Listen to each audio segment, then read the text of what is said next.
A e dini se një nga dokumentet më tronditse për luftën në Kosovë nuk është shkruar nga një shqiptar, por nga një ushtar norvegjez. Josef Martinsen, një ish ushtar që kishte shërbyer në Kosovë pas luftës, vendosi të hetoj vetë ato që kishte ndodhur gjatë viteve 1998-1999. Dhe sipas tij, ajo që zbuloi ishte shumë më e rëndë se sa ishte treguar publikisht. Pas përfundimit të luftës në Kosovë, administrata ndërkombëtare UNMIK mori kontrollin e vendit, por sipas Martinsen, në atë kohë shumë prova për krimet e luftës nuk u dokumentuan siç duhej. Kur autoritetet ndërkombëtare filluan punën, arkivat mungonin. Nuk ishte regjistra të plotë të popullsisë. Dokumentet personale të shqiptarëve ishin konfiskuar nga forcat serbe gjatë dëbimeve masive. Kjo e bëri shumë të vështirë identifikimin e viktimave dhe të zhdukurve. Sipas dokumenteve ndërkombëtare, gjatë luftës më shumë se 800.000 shqiptar u dëbuan nga Kosova, ndërsa mijëra të tjerë u vranë ose u zhdukën.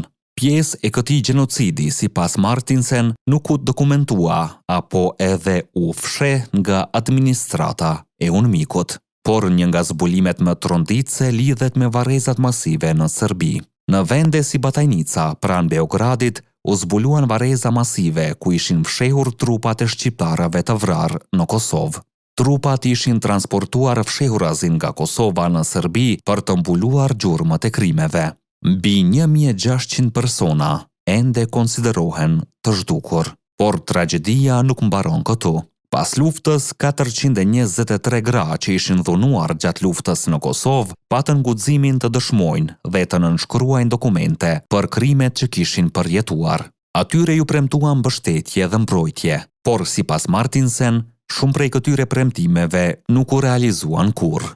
Kjo është arsyeja pse ai vendosi të shkruajë librin Çfarë ndodhi në Kosovë 1998-1999. Për të dokumentuar atë që ai e konsideron një nga tragjeditë më të mëdha të kohës moderne në Evropë, sepse sipas tij, një shoqëri nuk mund të ndërtojë të ardhmen pa e dokumentuar plotësisht të kaluarën.